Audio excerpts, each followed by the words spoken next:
Hello everyone, welcome to our channel Techavro. Hope you all are doing great. So today I'm here to show you how you can use TikTok on iPhone.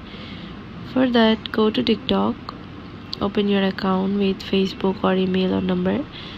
So from here you can see everyone's TikTok videos, and on the bottom you can see home, friends and inbox and profile.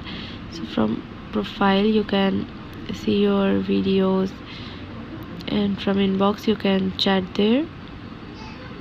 So yeah, and now I'm going to show you how you can create your own TikTok video.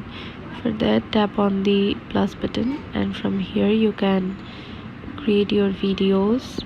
You can use timer, filter or beautify or effects.